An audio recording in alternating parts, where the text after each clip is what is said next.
ఈ ఉదయమున నీవు ఎవ్వరినీ కలుసుకొనక ముందు ప్రభువును కలుసుకో.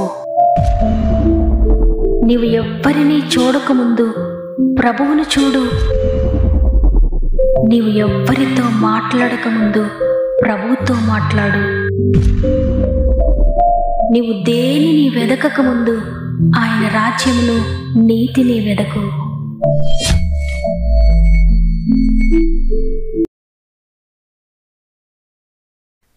Praise the lord.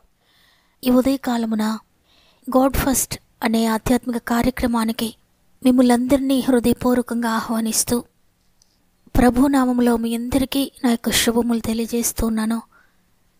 ఈ ఉదయాన మీరు మీ కుటుంబాలు మీ పరిస్థితులన్నీ ఎలా ఉన్నాయి? దేవుని బట్టి మీరు ధైర్యంగా ఉంటున్నారని, ఆయన మాటను బట్టి మీరు నిరీక్షణ కలిగి ఉంటున్నారని నమ్ముతున్నాను. లేవగానే ఎంత బిజీగా ఉన్నా ఆయన సన్నిధిలో మోకరించి ప్రార్థించి ఆయనకు లోబడి ఆయనతో సమాధానపడి ఆయన సహాయం తీసుకొని మీ దీన్ని ప్రారంభించండి.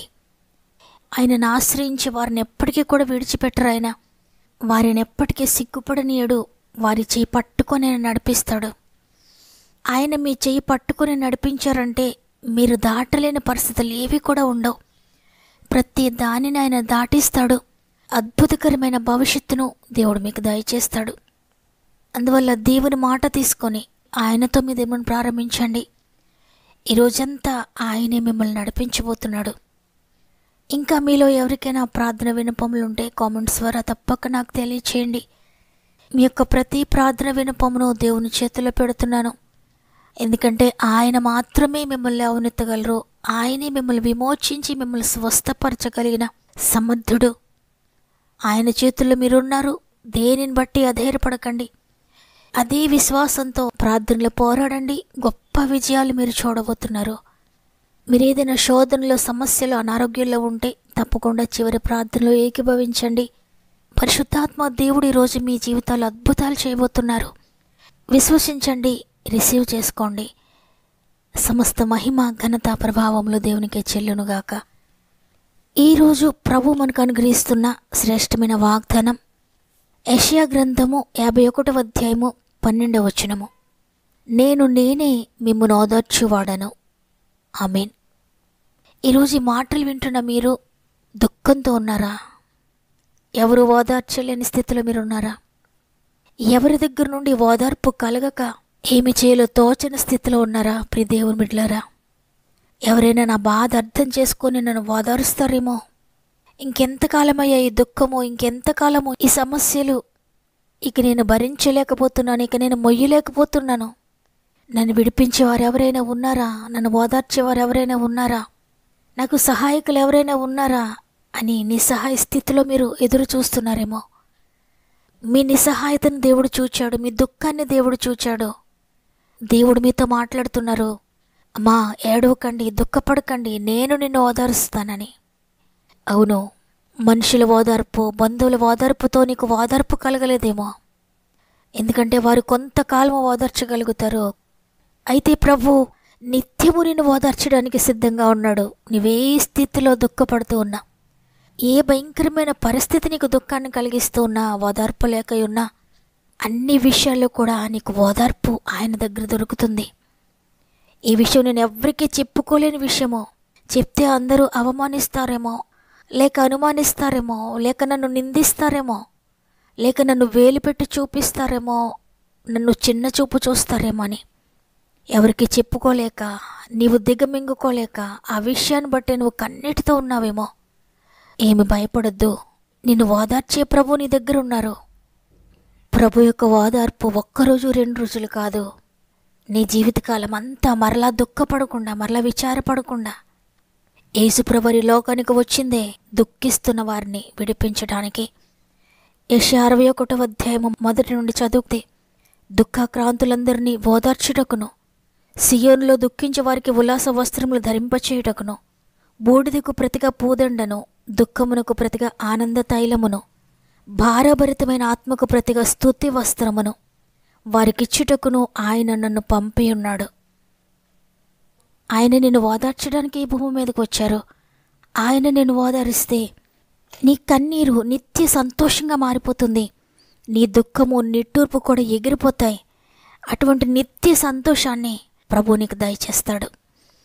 అయితే నేనే మిమ్మల్ని ఓదారుస్తాను అని వాగ్దానం చేసిన ప్రభువు ఎవరిని ఆయన ఓదారుస్తానని తెలియజేస్తున్నారో ఒకసారి మనం గమనిస్తే మత్తయి సువార్త 5వ అధ్యాయములో ప్రభు కొండ మీద ప్రసంగం చేసినప్పుడు దుఃఖపడువారు ధన్యులు, వారు ఓదార్చబడుదురని తెలియజేశారు. అనుకోవచ్చు, ఓదారుస్తానన్నాడు ప్రభు, మరలా ఇక్కడ దుఃఖపడమంటున్నారేంటి అని. అవును, మనుషుల యొక్క దుఃఖము 2 విధాలుగా ఉంది. ఒకటి శారీరకమైన దుఃఖమైతే, ఒకటి ఆత్మానుసారమైన దుఃఖము. శరీరానుసారమైన దుఃఖము మరణాన్ని కలుగు చేస్తుంది. అయితే ఆత్మానుసారమైన దుఃఖము, దైవచిత్తానుసారమైన దుఃఖము రక్షణార్థమైన మారు మనసును కలుగు చేయనని 2 కొరింథీయులకు వ్రాసిన పత్రిక 7వ అధ్యాయము 10వ వచనంలో ఉంది. ఇక్కడ ప్రభు దుఃఖపడివారి ధన్యులు అని చెప్తున్నారు. అది ఏ దుఃఖం అంటే, ఆస్తులు లేవని, ఆరోగ్యం లేదనో, బంగారం లేదనో, వెండి లేదనో, ఉద్యోగం లేదనో, బిడ్డలు లేరనో, వ్యాపారం సరిగా లేదనో, సుఖంగా ఉండడానికి లేదనో, సంతోషం లేదనో, ఆస్తి అంతస్తులు లేవనో ఏడుస్తున్న వారిని గూర్చి కాదు. కానీ ఎవరైతే నాకు పరిశుద్ధత లేదయ్యా, నాకు నీతి లేదయ్యా, నన్ను పరిశుద్ధపరచండి, నీతి కొరకు నేను ఆకలి దప్పిక కలిగి ఉండాలి, అనేక సార్లు నిర్ణయం తీసుకుంటున్నాను కానీ మరల పడిపోతున్నానయ్యా, దేవా ఇంకా నేను పాపగానే ఉన్నానయ్యా అని ఆడవాలి, నేను పరిశుద్ధంగా ఉండలేకపోతున్నానయ్యా అని ఆడవాలి, నీ వాక్యానుసారంగా నేను బ్రతకలేకపోతున్నానయ్యా, నీ నీతి మార్గంలో నేను నడవలేకపోతున్నానయ్యా అని ఆడవాలి. ఈ విధంగా ఏడ్చిన వారు నిజంగా ధన్యులుగా ఉంటారు. వారిని దేవుడు ఓదారుస్తాడు. అంటే వారికి ఆత్మీయతలో ముందుకు తీసుకువెళ్తాడు, ఆత్మీయంగా వారిని ఉన్నత స్థితిలో పెడతాడు, పరిశుద్ధతనిస్తాడు, నీతినిస్తాడు, పవిత్రతనిస్తాడు. వాటితో పాటు ఈ లోకంలో ఏది కావాలో, ఏది వారికి అవసరమైందో వాటన్నిటిని కూడా దయచేస్తాడు. తద్వారా వారు ఓదార్చబడతారు. మొదటిగా నా నీతిని, నా రాజ్యమును వెతకండి, మీకు కావలసినవన్నీ అనుగ్రహించబడతాయని ఆయన సెలవిచ్చిన విధంగా ఆయన నీతి కొరకు, ఆయన పరిశుద్ధత కొరకు నువ్వు దుఃఖపడినప్పుడు, ఏడ్చినప్పుడు దానితో పాటుగా ఈ లోకంలో నీకు ఏది కావాలో ఆయన అనుగ్రహిస్తాడు. నీకేది కావాలో ఆయనకు తెలుసు, నీకు అక్కరగొన్నవేవో ఆయనకు తెలుసు. నీవు అడగక ముందే ఆయన నీకు ఇస్తాడు, నీవు ఇవడిగితే. కాబట్టి ఈరోజు ఈ మాటలు వింటున్న ప్రియ చెల్లి, ప్రియ తమ్ముడు, నేను ఓదార్చే ప్రభు ఈరోజు వాగ్దానం చేస్తున్నారు, నేను నిన్ను ఓదారుస్తానని. అయితే నువ్వు దేనికోసం దుఃఖపడుతున్నావు, దేనికోసం ఏడుస్తున్నావు? ఒకవేళ శారీరక విషయాలు ఏదో లేదని నువ్వు ఏడుస్తున్నట్లయితే ఈరోజు వాటన్నిటినీ ప్రక్కన పెట్టి నీ ఆత్మశుద్ధి కొరకు ఏడు. పరిశుద్ధంగా జీవించాలని ఆయన సందులో మోకరించి ప్రార్థించు. గొప్ప ఆదరణ పొందుకుంటావు, గొప్ప ఓదార్పు పొందుకుంటావు, గొప్ప నిరీక్షణ పొందుకుంటావు. నీవు ధన్యుడుగా ఉంటావు, ధన్యురాలుగా ఉంటావు. ఈ లోకంలో పరిశుద్ధంగా జీవిస్తావు, నిత్య జీవాన్ని కూడా పొందుకుంటావు. ఆత్మలో వర్ధిల్చున్న ప్రకారముగా నిన్ను అన్ని విషయాల్లో దేవుడు వర్ధిల చేస్తాడు. వాగ్దానాన్ని నమ్మిన వారందరూ, అవునయ్యా, ఇంతవరకు నా శరీరం గురించి ఏడ్చాను, నా అవసరాల కొరకు ఏడ్చానయ్యా, చాలు తండ్రి, ఇక నుండి నా పరిశుద్ధత కొరకు ఏడుస్తాను, నేను పవిత్రంగా బ్రతకాలని ఏడుస్తానయ్యా. ఎంతకాలం జీవించినా 70 సంవత్సరాలు, 80 సంవత్సరాలు అన్నిటినీ నా వెనుక ఉన్న వారికి విడిచిపెట్టి వెళ్లాల్సిందే తండ్రి. ఈ వదిలిపెట్టి వెళ్ళిపోయి అశాశ్వతమైన శరీరం కొరకు నేను ఏడవకూడదయ్యా. నిత్యము ఉండే నిత్య నీతి రాజ్యం కొరకు ఏడవాలి. నా ఆత్మీయ నేత్రాలు తెరవండి అని మీకు అనుకూలమైతే తప్పక 1 నిమిషం నాతో మోకరిస్తారా? కలిసి ప్రార్థన చేద్దాం. ప్రేమగల తండ్రి, నీకు వందనాలు. ఆశ్చర్యకరుడా, ఆలోచనకర్త, బలవంతుడైన దేవా, నీకు వందనాలు. గడిచిన రాత్రంతా మాకు తోడుగా ఉండి మరలా నూతన దినము మేము చూడడానికి సహాయం చేశారు. మరి ఒక దినమును మాకు ఇచ్చినందుకు నీకు వందనాలు దేవా. ఈరోజు మాతో మాట్లాడినందుకు వందనాలు. నేను ఓదారుస్తానని సెలవిచ్చారయ్యా.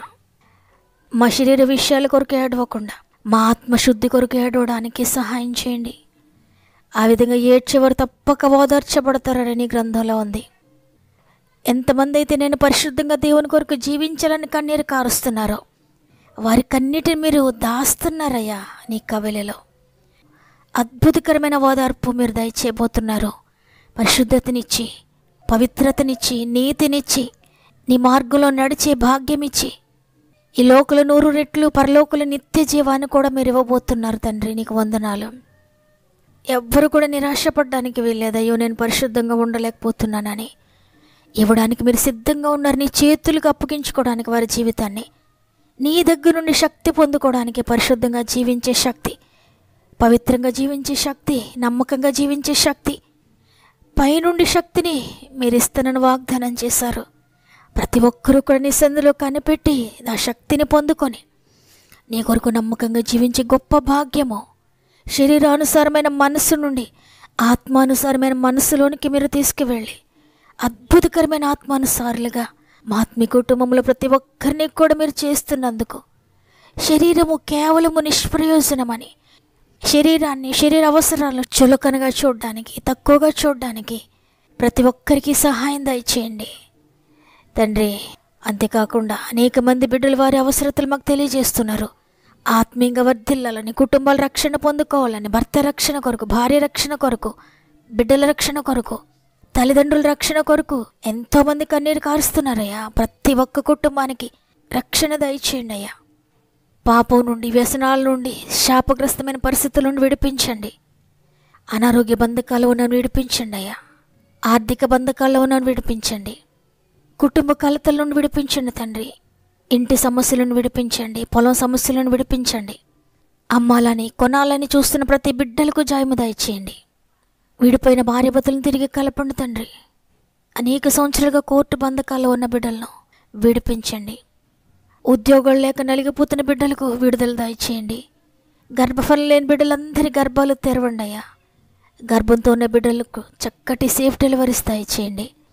వివాహం కాని బిడ్డలకు చక్కటి వివాహాలు జరిగించండి ఆశ్చర్యకరముగా. ప్రత్యేకంగా ఇంటర్మీడియట్ ఎగ్జామ్స్, ఇంకేమైనా కాంపిటేటివ్ ఎగ్జామ్స్ రాసిన బిడ్డలందరినీ నేను చేతిలో పెడుతున్నాను. నీ జ్ఞానాత్మతో నింపి, నీ జ్ఞాపక శక్తినిచ్చి, ఆరోగ్యాలిచ్చి, బలమిచ్చి, ధైర్యమిచ్చి చక్కగా రాయడానికి సహాయం చేయండి. 10th క్లాస్ ఎగ్జామ్స్ కొరకు ప్రిపేర్ అవుతున్న బిడ్డలను, ఇంకా ఎగ్జామ్స్ కొరకు ప్రిపేర్ అవుతున్న బిడ్డలందరినీ కూడా నీ చేతిలో పెడుతున్నాను తండ్రి. ప్రతి ఒక్కరికి మీరు తోడుగా ఉండి, మీరు గైడ్ చేసి నడిపించండి. ఈరోజు పుట్టినరోజులు, పెండ్లి రోజులు జరుపుకున్న వారందరినీ జ్ఞాపకం చేసుకోనండి. ఈ సంవత్సరం అంతా మీరు తోడుగా ఉండండి. ఈ దినం ప్రారంభిస్తూ ఉండగా ఈరోజంతా మా ఆత్మీయ కుటుంబానికి తోడుగా ఉండి, ఈరోజు ఏ పని ప్రారంభిస్తూ ఉన్నారో ఎక్కడికి వెళ్తూనే నీ దూతలను తోడుగా ఉంచండి. ప్రతి ప్రయత్నమును కూడా మీరు సఫలపరిచి జయకర్మగా ముందుకు నడిపించమని యేసయ్య పరిశుద్ధమైన నామములో అడిగి వేడుకొంచున్నాను తండ్రి. ఆమెన్. ఇక దుఃఖపడకండి. మీ దుఃఖం నుండి విడిపించి మీకు గొప్ప ఓదార్పును దయచేయబోతున్నాడు. ఒకవేళ ఆత్మీయంగా ఎదగాలని, దేవుని కొరకు జీవించాలని మీరు ఏడుస్తూ ఉంటే మీరు ధన్యులు. మిమ్మల్ని ఓదారుస్తాడు. అనేక మందికి వెలుగుగా మిమ్మల్ని నియమించబోతున్నాడు. ఈ వాగ్దానం ద్వారా నేను బలపరచబడ్డాను అన్న వారందరూ ఈ వాగ్దానాన్ని తప్పక లైక్ చేయండి. విశ్వసించిన వారు ఆమెను కామెంట్ చేయండి. మీకు అనుకూలమైతే మీకు తెలిసిన వారికి అందరికీ షేర్ చేయండి. మిమ్మల్ని అందరినీ దేవుడు దీవించి ఆశీర్వదించునుగాక. దేవుని చిత్తమైతే మళ్ళీ రేపు అందరం కలిసి ఆయనను స్తుతిందాం. అంతవరకు ప్రభు మీకు, మీ కుటుంబాలకు తోడేండి నడిపించునుగాక.